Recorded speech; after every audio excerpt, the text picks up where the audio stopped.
Actually, sa area ko pa lang, so meron na po akong 7 bayan na ini-sprayan na area ko. So, affected lahat ito ng Corecong. Although hindi naman lahat po ng area na ito is naapektuhan. Pero may mga area talaga dito, barangay na 90% na wala na talaga akong nabalutan. So, unang-una, itong bayan po ng Lawak, Pangasinan. So, supposedly, dapat nasa 90 days na ito, pero estimated ko na ibabalot ko sana, o kaya estimated na pwede ma-harvest is nasa 2,000 na sana kaing. Pero ngayon, inubos po sa kasamang palad, inubos po ni Corecong. So, ang naibalot ko siguro, tansya ko maka 50 na kaing lang. Out of 2,000 na kaing, mga 50 lang ang pwede kong recover doon.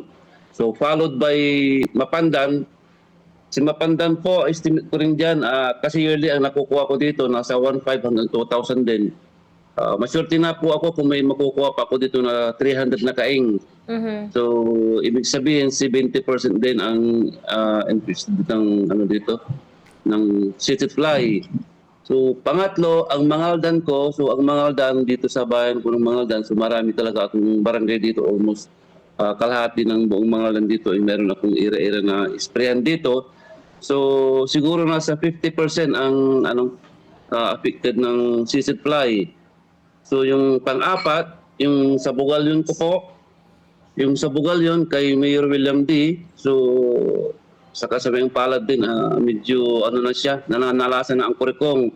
Actually, nandoon ngayon yung mga baloteri ko galing Davao. So, ang report sa akin kagabi, pasensya na kuya, yung mangga po natin dito, tad na talaga ng Corecong. So, maswerte na daw ako kung may 50% na masalba. So, dito sa bayan ng Bugalyon, sa Barangay Lagit, saka sa Portec. Yung sa Portec kay Mayor William D. po yun. And then, yung panglima, sa naman to, sa Nasinto. Sa Nasinto, Lubong, wala rin po akong napitas dito. Dahil inunahan ako ng Corecong, nasa 35 to 40 dati pa lang, hindi pa pwedeng balutin. Pero nananalasan na kaagad si Corecong, ang number 1 na kalaban namin magmamangga. So napakasakla po talaga nangyari sa amin ngayon dahil inatake na tayo ng Bagyo, Owan, saka si Opong. Pero meron pa pala nakaambang panganib sa aming mga farm, sa mga mango farm namin, no? So ito ang pinakamasakit sa nangyari sa ating taon na ito. So talagang medyo nag-iakos na tayo sa punan dahil alam mo naman, wala naman akong fixed income. Ako lang naman umaasa din sa sa farming. So yun, halos inubos na ni Owan. And then sa kaibang probinsya po, meron din po akong kamiling. Yung kamiling ko po, yearly kasi ang hinaharvest ko rin dito, nasa 3,000 to 2,500. Nakaharvest naman ako ng 500 last week. So ito po yung resulta ng seaweed fly saka sa typhoon din. And then yung last na apektado rin ako, itong bayan ng Tarlac. So ang Tarlac ko kasi composed of 1,500 trees. Dati ang hinaharvest ko dito nasa 4,000 to 5,000 na kaing on a yearly basis, pero maswerte na ako kung may ma-harvest pa ako ng 50 na kaing.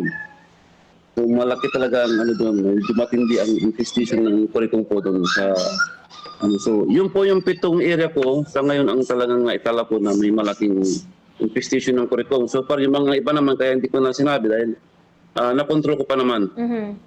So yun po yung 7 bayan po na area ko ang na-cite ko kanina, apektado po ng Corecong. Ayon kasi sa pag-aaral nila ni Dr. Medina, since 15 years ago at 12 years na. So ito daw ay umaatake during malamig ang panahon sa umuulan. So definitely alam ko tama naman yun kasi during summertime wala kasing gaanong seaweed fly na lumalabas.